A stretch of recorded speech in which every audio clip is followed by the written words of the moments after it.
Number 25 حصہ اول page number 275۔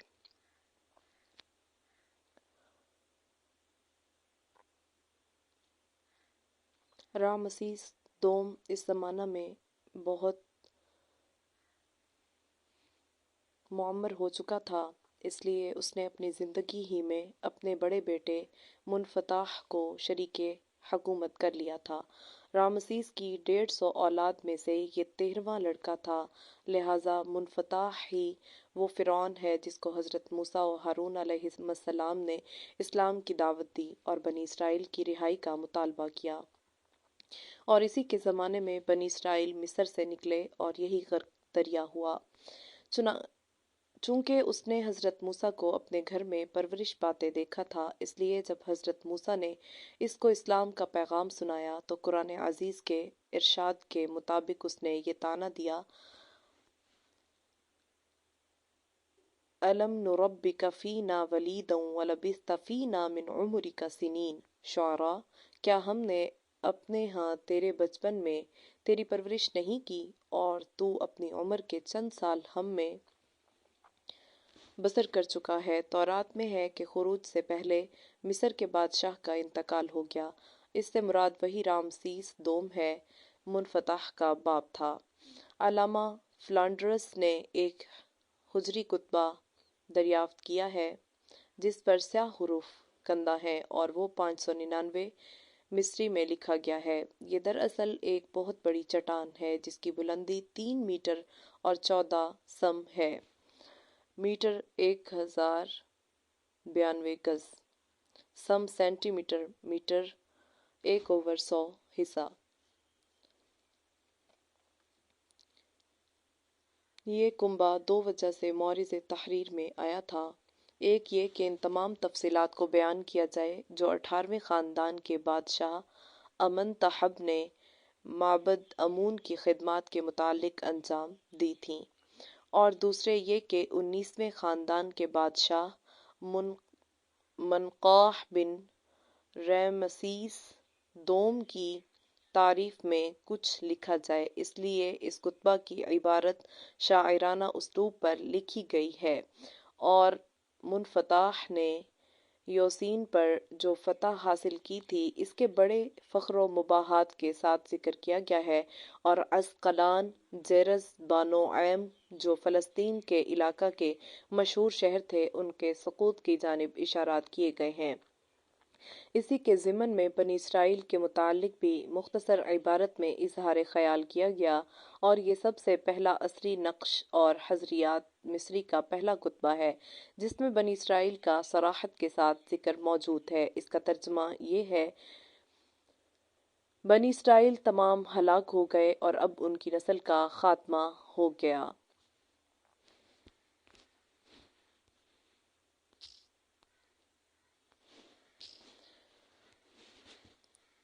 لقد سحق بنو اسرائیل ولم يبق لهم بذر۔ بنی اسرائیل تمام ہلاک ہو گئے اور اب ان کی نسل کا خاتمہ ہو گیا۔ ایک باریک بین اس عبارت کو دیکھ کر بآسانی یہ علم کر سکتا ہے حاصل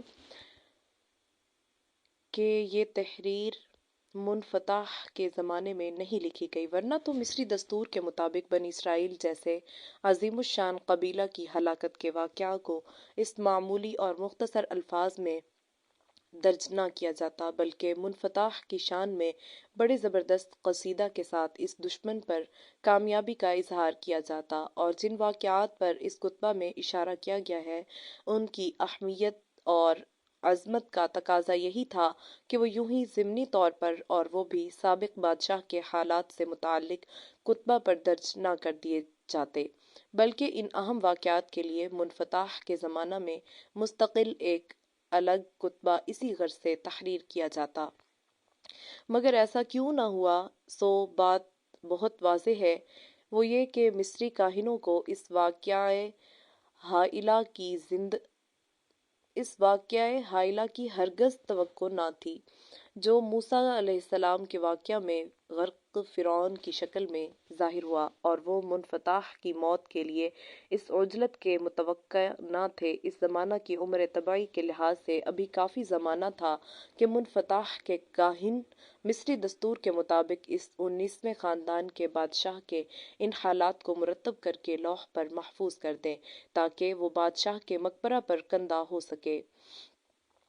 اب جبکہ یہ واقعہ ہائلہ پیش آ گیا تو اصل حقیقت کو چھپانے کی سعی کی گئی تاکہ آئندہ قبطی نسلیں اس ذلت و رسوائی کو معلوم نہ کر سکیں جو ان کے واجب الاحترام دینی عقائد پر خدا کی طرف سے سخت ضرب کا باعث بن چکی تھی۔ پس انہوں نے بے جا جسارت اور تاریخی بددیانتی کے ساتھ حالات کو منقلب کر کے معاملہ کو بالکل مخالف شکل میں تحریر کر دیا، اور بنی اسرائیل کی کامیاب واپسی وطن کو ان مستعار بالا الفاظ میں ظاہر کیا تاکہ غرق فرعون کا قصہ آئندہ مصریوں کے سامنے باقی ہی نہ رہے۔ اس نتیجہ کی تائید اس سے بھی ہوتی ہے کہ مصری دستور کے مطابق ہر ایک بادشاہ کا مقبرہ جدا ہوتا تھا، اور اس کے تمام حالات اور خصوصی نمایاں امتیازات کی تاریخ اور اس کے زمانہ کی بعض شاہی اشیاء اور جواہرات اس کی قبر کے ساتھ ہی محفوظ کر کے رکھے جاتے تھے۔ لیکن منفتح کی اس شان کے باوجود جس کا مذکورہ بالا کتبہ میں اشارہ کیا گیا ہے، نہ اس کا علیحدہ مقبرہ بنایا گیا اور نہ وہ تمام رسوم انجام پا سکیں جو ہمیشہ بادشاہوں کے لیے ضروری سمجھی جاتی تھیں، بلکہ اس کو عجلت کے ساتھ امنتحب کے مقبرہ ہی میں دفن کر دیا گیا، اور 18ویں خاندان کے بادشاہ اور 19ویں خاندان کے بادشاہ کی نعشیں ایک ہی جگہ جمع کر دی گئیں۔ قصص الانبیاء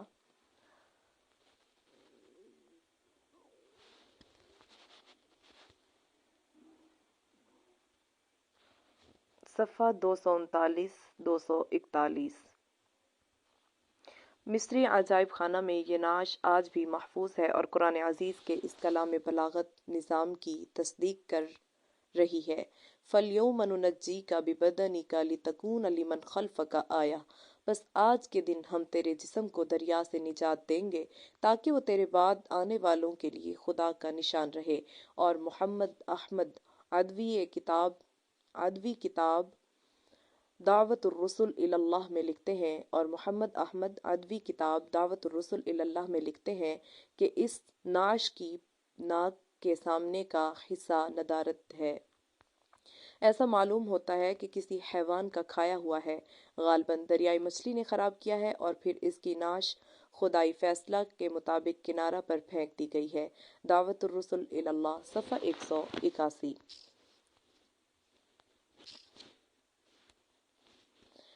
ان نقول کے لیے کسی شرح کی ضرورت نہیں ہے، البتہ یہ یورپ کے ان مقلدین کے لیے ضرور سرمایہ صد عبرت ہیں جو جلد بازی کے ساتھ مستشرقین کی ہر ایک تحقیق پر بغیر کسی پس و پیش کے آمنا و صدقنا کہہ دینے کے عادی ہیں، جو قرآن اور خدا کے نبی کے احکام پر شک کر سکتے ہیں اور کرتے رہتے ہیں، مگر یورپین مورخین اور مستشرقین کی تحقیقات علمی کو وحی الہی سے زیادہ سمجھتے ہیں، جو اپنے علماء اسلام کی تقلید کو حرام جانتے مگر علماء یورپ کے ہر نوشتہ کو نوشتہ الہی یقین کرتے ہیں۔ چنانچہ یورپ کے مورخین جدید نے یہ دعویٰ کیا کہ حضرت یوسف اور حضرت موسیٰ علیہم السلام اور فراعنہ مصر کے درمیان جو واقعات تورات و قرآن عزیز سے ثابت ہوتے ہیں وہ تاریخی معیار پر اس لیے غلط اور بے اصل ہیں کہ مصری حضریات و اثریات میں ان اہم اور عظیم الشان حالات و واقعات کا اشارہ تک نہیں پایا جاتا۔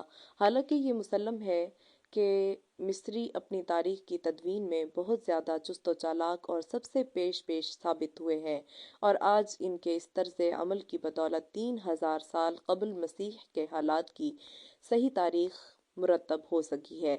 تو اس دعوی کی کورانہ تقلید میں ہندوستان کی بعض یورپ زدہ مسلمانوں نے بھی ان واقعات کی صحت سے انکار کر دیا اور خدا کی سچی وحی سے اعراض کرتے ہوئے ان تخمینی قیاسات کو یقینی اور الہامی نوشتہ کی حیثیت دی۔ انا للہ و انا الیہ راجعون۔ لیکن آج جبکہ مصری حضریات و اثریات میں صراحت کے ساتھ اس زمانہ کے فرعون اور بنی اسرائیل کی عداوت کا حال روشنی میں آ چکا ہے اور مستعار بالا ترتیبی واقعات خود بخود ان حقائق کو سامنے لے آتے ہیں جن کا ذکر قرآن عزیز میں موجود ہے، تو اب نامعلوم جلد بازی سے انکار کرنے والے ان مدعیان علم کی علمی روش کیا صورت اختیار کرے گی؟ اپنی نادانی اور قرآن تقلید کی پردہ دری کے خوف سے انکار پر اصرار یا حقیقت کے اقرار کے ساتھ ساتھ پیغمبر خدا کی بتائی ہوئی راہ یقین وحی الہی کے سامنے اظہار ندامت و تاسف۔ بہرحال وہ اپنا معاملہ جو کچھ بھی رکھیں، یہ ناقابل انکار حقیقت ہے کہ اذعان اور یقین کی جو راہ وحی الہی یعنی قرآن عزیز کے ذریعے حاصل ہو چکی ہے، اس کو ذرا برابر اپنی جگہ سے ہٹنے کی ضرورت پیش نہیں آئے گی، اور استقراء و قیاس سے حاصل شدہ علم اس وقت تک برابر گردش میں رہے گا جب تک قرآنی صداقت پر آ کر نہ ٹھہر جائے۔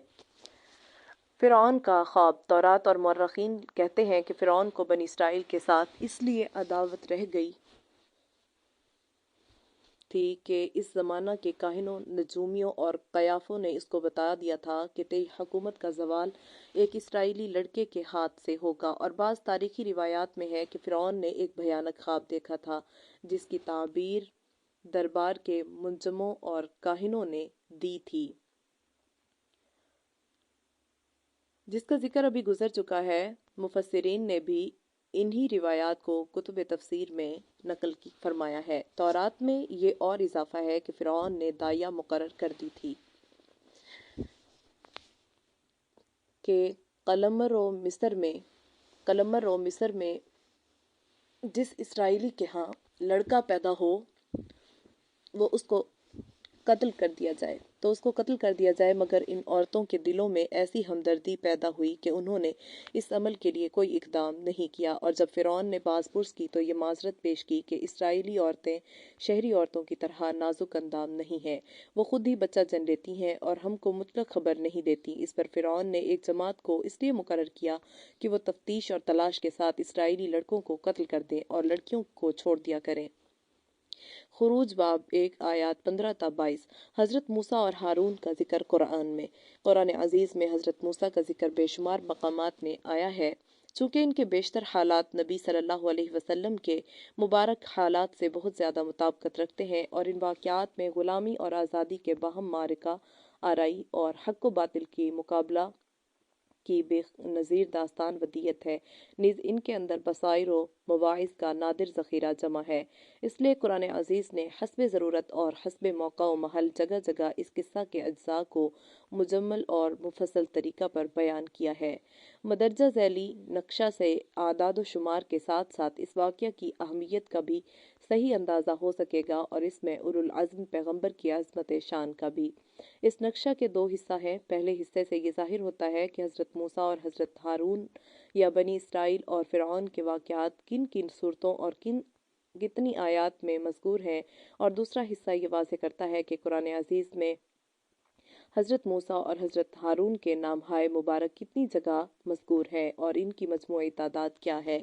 نقشہ 1 سورہ بقرہ آیات 47 61 63 تا 75 83 تا 25 87 92 تا 93 108 136 343 251۔ سورہ نساء آیات 153 تا 156 164۔ شمار 12۔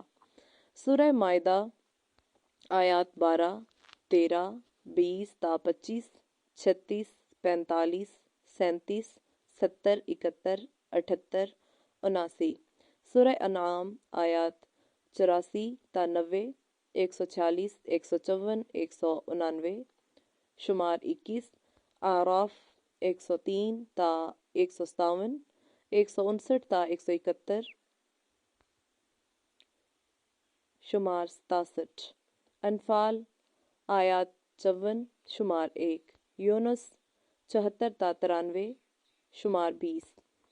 ہود آیات 96 تا 99 110۔ شمار 15۔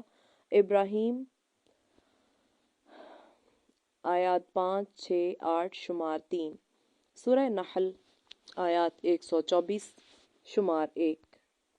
بنی اسرائیل 2 تا 7 101 تا 104 آیات ہیں، شمار 11۔ سورہ کہف آیات 60 تا 82، شمار 23۔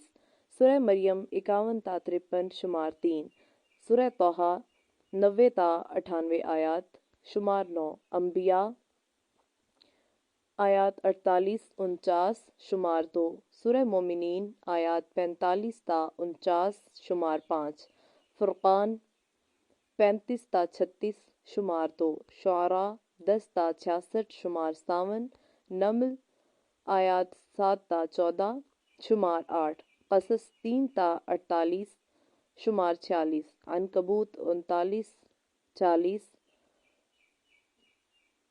شمار 2۔ سجدہ 23 24، شمار 2۔ احزاب آیت 29، شمار 1۔ صافات 114 تا 122، شمار 9۔ مومن 23 تا 45، شمار 20۔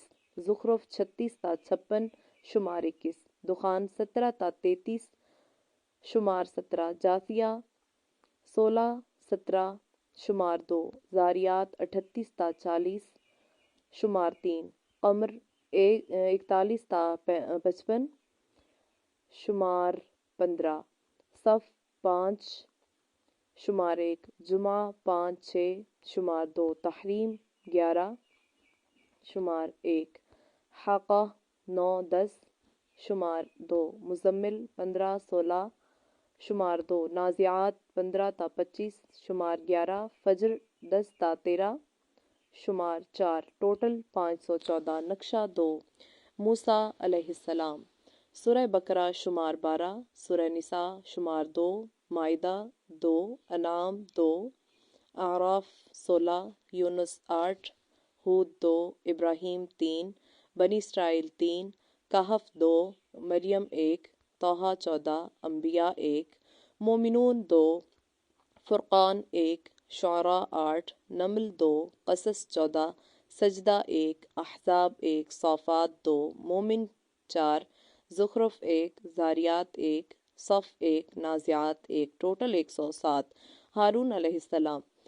سورہ بقرہ شمار 10، نساء 1، انعام 1، اعراف 1، یونس 1، طٰہٰ 3، انبیاء 1، مومنون 1، فرقان 1، شعراء 2، قصص 1۔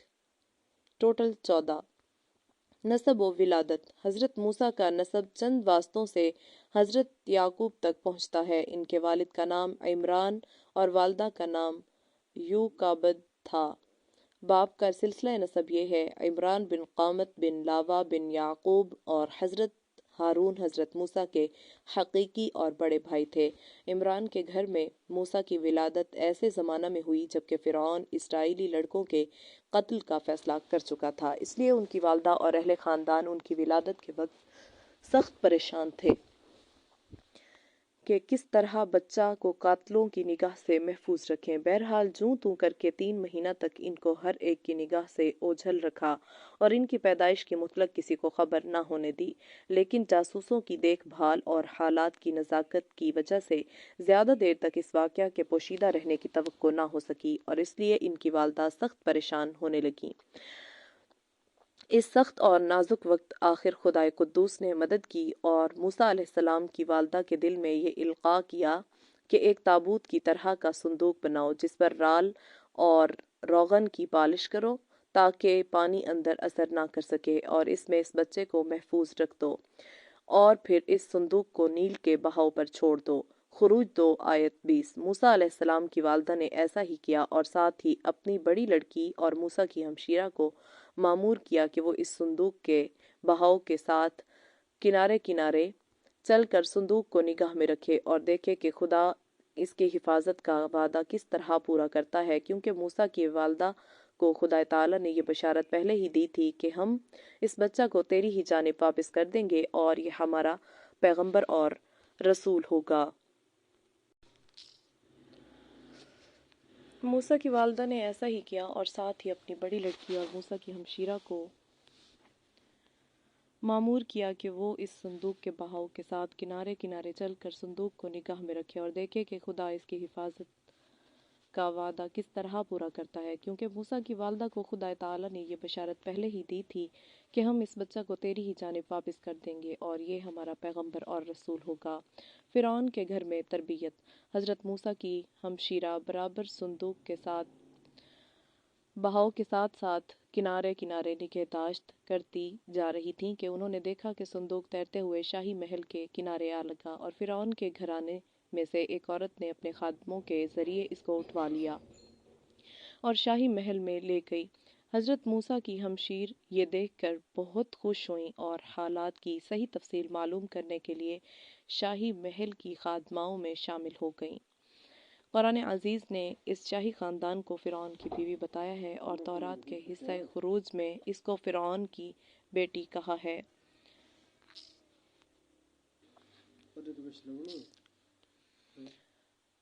شامل ہو گئیں۔ قرآن عزیز نے اس شاہی خاندان کو فرعون کی بیوی بتایا اور تورات کے حصہ خروج میں اس کو فرعون کی بیٹی کہا ہے، مگر مورخین اس اختلاف کو زیادہ اہمیت نہیں دیتے اور کہتے ہیں کہ یہ ہو سکتا ہے کہ پانی میں بہتے ہوئے صندوق کو فرعون کی بیٹی نے اٹھایا ہو اور پھر بیٹا بنانے کی آرزو اور فرعون سے اس بچہ کے قتل نہ کرنے اور خود پالنے کی خواہش کا اظہار اور فرعون سے سفارش فرعون کی بیوی آسیہ نے کی ہے۔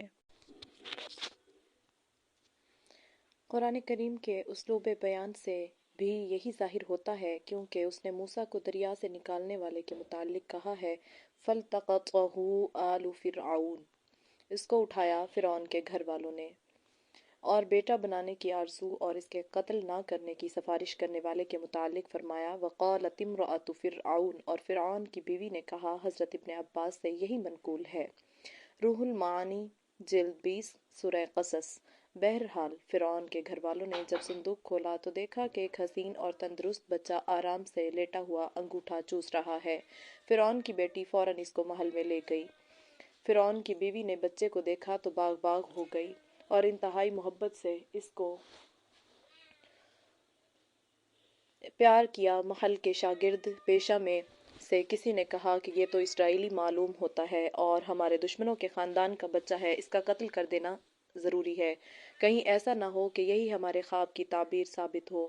اس بات کو سن کر فرعون کو بھی خیال پیدا ہوا۔ فرعون کی بیوی نے شوہر کے تیور دیکھے تو کہنے لگی کہ ایسے پیارے بچے کو قتل نہ کرو، کیا عجب کہ یہ میرے اور تیرے لیے آنکھوں کی ٹھنڈک بنے، یا ہم اس کو اپنا ہی بیٹا بنا لیں، ہمارے لیے اس کا وجود نفع بخش ثابت ہو، یعنی اگر یہ وہی اسرائیلی بچہ ثابت ہو جو تیرے خواب کی تعبیر بننے والا ہے تو ہماری محبت آغوش تربیت شاید اس کو مضر ہونے کی بجائے مفید ثابت کر دے۔ مگر فرعون اور اس کے خاندان کو یہی کیا معلوم کہ خدا کی تقدیر ان پر ہنس رہی ہے کہ رب العالمین کی کرشمہ سازی دیکھو کہ تم اپنی نادانی اور بے خبری میں اپنے دشمن کی پرورش پر نگراں مقرر کیے گئے ہو۔ غرض اب یہ سوال پیدا ہوا کہ بچے کے لیے دودھ پلائی مقرر کی جائے، مگر اللہ تعالیٰ نے موسیٰ علیہ السلام کی والدہ سے کیے گئے وعدہ کو پورا کرنے کے لیے بچہ کی طبیعت میں یہ بات پیدا کر دی کہ وہ کسی عورت کے پستان کو منہ ہی نہیں لگاتا۔ شاہی دائیا تھک کر بیٹھ گئی، مگر موسیٰ نے کسی ایک پستان سے بھی دودھ نہ پیا۔ یہ سارا حال موسیٰ کی ہمشیرہ مریم دیکھ رہی تھیں۔ کہنے لگیں، اگر اجازت ہو تو ایک ایسی دائیا کا پتہ بتاؤں جو نہایت نیک اور اس خدمت کے لیے بہت موزوں ہے، بلکہ حکم ہو تو میں خود اس کو ساتھ لے کر آؤں۔ فرعون کی بیوی نے دائیا کو لانے کا حکم دے دیا اور موسیٰ کی ہمشیر خوش خوش گھر کو روانہ ہوئیں کہ والدہ کو لے کر آئیں۔ شاہ عبد القادر دہلوی موضح القرآن میں فرماتے ہیں، فرعون کی عورت تھی بنی اسرائیل میں کی حضرت موسیٰ کے چچا کی بیٹی۔ اس لفظ سے وہ پہچان گئی کہ لڑکا ان کا ہے۔ مفسرین نے فرعون کی اس بیوی کا نام آسیہ بتایا ہے اور قرآن عزیز امرأۃ فرعون کو مومنہ قرار دیتا ہے۔ بائیں ہمہ یہ قول کہ وہ اسرائیلی تھیں اور حضرت موسیٰ کی چچا زاد بہن ضعیف ہے۔ صحیح یہ ہے کہ وہ فرعون ہی کے خاندان سے تھیں۔ روح المعانی جلد 20 صفحہ 1۔ یہاں یہ گفتگو ہو رہی تھی اور موسیٰ کی والدہ کا ادھر برا حال تھا۔ ایک الہامی خیال سے بچہ کو سپرد دریا تو کر آئیں، مگر ماں کی ممتا نے زور کیا اور بے چین ہو کر اس پر آمادہ ہو گئیں کہ اپنے اس راز کو افشا کر دیں۔ اسی اضطراب و بے چینی کی حالت میں اللہ نے ان پر اپنے فضل و کرم کی بارش کی اور ان کے قلب میں اطمینان و سکون نازل کیا۔ اب لطیفہ غیبی کے انتظار میں چشم براہ تھی کہ لڑکی نے آ کر پوری داستان کہہ سنائی اور بتایا کہ جب موسیٰ نے کسی دائیا کا بھی دودھ نہ پیا تو میں نے کہا اسرائیلی قبیلہ میں ایک نہایت شریف اور نیک عورت ہے، وہ اس بچہ کو اپنی اولاد کی طرح پرورش کر سکتی ہے۔ فرعون کی بیوی نے یہ سن کر مجھ کو حکم دیا کہ فوراً آپ کو لے کر آؤں، یہ ہم پر خدا کا بڑا احسان اور فضل و کرم ہوا۔ اب تم چل کر اپنے بچے کو سینے سے لگاؤ اور آنکھیں ٹھنڈی کرو اور اس کا شکر ادا کرو کہ اس نے اپنا وعدہ پورا کر دیا۔ وَأَوْحَيْنَا إِلَىٰ أُمِّ مُوسَىٰ أَنْ أَرْضِعِيهِ فَإِذَا خِفْتِ عَلَيْهِ فَأَلْقِيهِ فِي الْيَمِّ وَلَا تَخَافِي وَلَا تَحْزَنِي إِنَّا رَادُّوهُ إِلَيْكِ وَجَاعِلُوهُ مِنَ الْمُرْسَلِينَ فَالْتَقَطَهُ آلُ فِرْعَوْنَ لِيَكُونَ لَهُمْ عَدُوًّا وَحَزَنًا إن فرعون وهامان وجنودهما كانوا خاطئين وقالت امرأة فرعون قرة عين لي ولك لا تقتلوه عسى أن ينفعنا أو نتخذه ولدا وهم لا يشعرون وأصبح فؤاد أم موسى فارغا إن كادت لتبدي به لولا أن ربطنا على قلبها لتكون من المؤمنين وقالت لأخته قصيه فبصرت به عن جنب وهم لا يشعرون وحرمنا عليه المراضع من قبل فقالت هل أدلكم على أهل بيت يكفلونه لكم وهم له ناصحون فرددناه إلى أمه كي تقر عينها ولا تحزن ولتعلم أن وعد الله حق ولكن أكثرهم لا يعلمون۔ قصص رکوع نمبر 1۔ اور ہم نے بھیجا موسیٰ کی ماں کو کہ اس کو دودھ پلاتی رہو، پھر جب تجھ کو ڈر ہو اس کا تو ڈال دے اس کو دریا میں اور خطرہ نہ کر اور نہ غمگین ہو، ہم پھر پہنچا دیں گے اس کو تیری طرف اور کریں گے اس کو رسولوں سے۔ پھر اٹھا لیا اس کو فرعون کے گھر والوں نے کہ ہو ان کا دشمن اور غم میں ڈالنے والا، بے شک فرعون اور حامان اور ان کے لشکر تھے چوکنے والے۔ اور بولی فرعون کی عورت یہ تو آنکھوں کی ٹھنڈک ہے میرے لیے اور تیرے لیے، اس کو مت مارو، کچھ بعید نہیں جو ہمارے کام آئے یا ہم اس کو بنا لیں بیٹا۔ اور ان کو کچھ خبر نہ تھی اور صبح کو موسیٰ کی ماں کے دل میں قرار نہ رہا، قریب تھی کہ ظاہر کر دے بے قراری کو، اگر ہم نہ مضبوط کر دیتے اس کے دل کو تاکہ رہے یقین کرنے والوں میں، اور کہہ دیا اس کی بہن کو پیچھے چلی جا، پھر دیکھتی رہی اس کو اجنبی ہو کر اور ان کو خبر نہ ہوئی اور رد کر رکھا تھا ہم نے موسیٰ سے دائیوں کو پہلے سے۔ پھر بولی میں بتاؤں تم کو ایک گھر والے کہ اس کو پال دیں تمہارے لیے اور وہ اس کا بھلا چاہنے والے ہیں۔ پھر ہم نے پہنچا دیا اس کو اس کی ماں کی طرف کہ ٹھنڈی رہے اس کی آنکھ اور غمگین نہ ہو، اور جانے کہ اللہ کا وعدہ ٹھیک ہے پر بہت لوگ نہیں جانتے۔ وَلَقَدْ مَنَنَّا عَلَيْكَ مَرَّةً أُخْرَىٰ إِذْ أَوْحَيْنَا إِلَىٰ أُمِّكَ مَا يُوحَىٰ أَنِ اقْذِفِيهِ فِي التَّابُوتِ فَاقْذِفِيهِ فِي الْيَمِّ فَلْيُلْقِهِ الْيَمُّ بِالسَّاحِلِ يَأْخُذْهُ عَدُوٌّ لِّي وَعَدُوٌّ لَّهُ وَأَلْقَيْتُ عَلَيْكَ مَحَبَّةً مِّنِّي وَلِتُصْنَعَ عَلَىٰ عَيْنِي إِذْ تَمْشِي أُخْتُكَ فَتَقُولُ هَلْ أَدُلُّكُمْ عَلَىٰ مَن يَكْفُلُهُ فَرَجَعْنَاكَ إِلَىٰ أُمِّكَ كَيْ تَقَرَّ عَيْنُهَا وَلَا تَحْزَنَ۔ طٰہٰ رکوع نمبر 2۔ اور تجھے معلوم ہے ہم تجھ پر پہلے بھی ایک مرتبہ کیسا احسان کر چکے ہیں، ہم تجھے بتاتے ہیں اس وقت کیا ہوا تھا جب ہم نے تیری ماں کے دل میں بات ڈال دی تھی۔ ہم نے اسے سمجھایا تھا کہ بچہ کو ایک صندوق میں ڈال دے اور صندوق کو دریا میں چھوڑ دے، دریا اسے کنارے پر دھکیل دے گا، پھر اسے وہ اٹھا لے گا جو میرا یعنی میری مسلم قوم کا دشمن ہے، نیز اس بچے کا بھی دشمن۔ اور اے موسیٰ ہم نے اپنے فضل خاص سے تجھ پر محبت کا سایہ ڈال دیا تھا کہ اجنبی بھی تجھ سے محبت کرنے لگے، اور یہ اس لیے تھا کہ ہم چاہتے تھے تو ہماری نگرانی میں پرورش پائے۔ تیری بہن جب وہاں سے گزری تو یہ ہماری ہی کار فرمائی تھی کہ اس نے فرعون کی لڑکی سے کہا میں تمہیں ایسی عورت بتلا دوں جو اسے پالے پوسے، اور اس طرح ہم نے تجھے پھر تیری ماں کی گود میں لوٹا دیا کہ اس کی آنکھیں ٹھنڈی رہیں اور بچہ کی جدائی سے غمگین نہ ہو۔ تورات میں ہے کہ جب موسیٰ کی والدہ نے موسیٰ کا دودھ چھڑایا تو انہوں نے ان کو فرعون کی بیٹی کے سپرد کر دیا، اور اس کے بعد عرصہ تک وہ شاہی محل میں زیر تربیت رہے اور وہیں نشو و نما پائی، مگر تورات کا یہ کہنا واقعہ کے بالکل خلاف ہے کہ موسیٰ فرعون کی لڑکی کے بیٹے بنے۔ جب لڑکا بڑھا وہ اسے فرعون کی بیٹی کے پاس لائی اور وہ اس کا بیٹا ٹھہرا، اور اس نے اس کا نام موسیٰ عبرانی موشا رکھا، اور کہا اس سبب سے کہ میں نے اسے پانی سے نکالا۔ خروج باب 1 آیت 10۔ موسیٰ علیہ السلام کا مصر سے نکلنا۔ حضرت موسیٰ ایک عرصہ تک شاہی تربیت میں بسر کرتے کرتے شباب کے دور میں داخل ہوئے تو نہایت قوی الجثہ اور بہادر جوان نکلے۔ چہرہ سے روب ٹپکتا اور گفتگو سے ایک خاص وقار اور شان عظمت ظاہر ہوتی تھی۔ ان کو یہ بھی معلوم ہو گیا تھا کہ وہ اسرائیلی ہیں اور مصری خاندان سے ان کا کوئی رشتہ قرابت نہیں ہے۔ انہوں نے یہ بھی دیکھا کہ بنی اسرائیل پر سخت مظالم ہو رہے ہیں اور وہ مصر میں نہایت ذلت اور غلامی کی زندگی بسر کر رہے ہیں۔ یہ دیکھ کر ان کا خون کھولنے لگتا اور موقع بموقع عبرانیوں کی حمایت و نصرت میں پیش ہو جاتے۔ طبری نے اپنی تاریخ میں نقل کیا ہے کہ جب موسیٰ جوان ہو گئے اور قوی ہیکل جوان ثابت ہوئے تو عبرانیوں کے معاملات میں ان کی نصرت و حمایت کا یہ اثر ہوا کہ مصری گماشتوں کے مظالم عبرانیوں پر کم ہونے لگے۔ طبری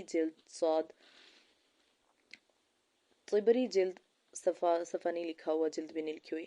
اور اس میں شک نہیں کہ موسیٰ کا بنی اسرائیل کی ذلت و غلامی پر غم و غصہ اور ان کی حمایت و نصرت کا عمیق اور بے پناہ جذبہ ایک فطری اور قدرتی جذبہ تھا۔ اب اللہ تعالیٰ کے عطا نوال کا ہاتھ اور آگے بڑھا اور جسمانی طاقت و قوت کے ساتھ اس نے ان کو زیور علم و حکمت سے بھی نوازا اور سن رشد کو پہنچ کر ان کی قوت فیصلہ اور دقت علم و نظر بھی عروج تک پہنچ گئے، اور اس طرح ان کو جسمانی اور روحانی تربیت کا کمال حاصل ہو گیا۔ وَلَمَّا بَلَغَ أَشُدَّهُ وَاسْتَوَىٰ آتَيْنَاهُ حُكْمًا وَعِلْمًا وَكَذَلِكَ نَجْزِي الْمُحْسِنِينَ۔ اور جب موسیٰ پہنچا اپنے زور پر اور سنبھالا تو بخشا ہم نے اس کو قوت، فیصلہ اور علم، اور اس طرح ہم نیکوکاروں کو بدلہ دیا کرتے ہیں۔ غرض موسیٰ شہر میں گشت کرتے ہوئے اکثر ان حالات کا مشاہدہ کرتے رہتے اور گاہے گاہے بنی اسرائیل کی مدد کرتے۔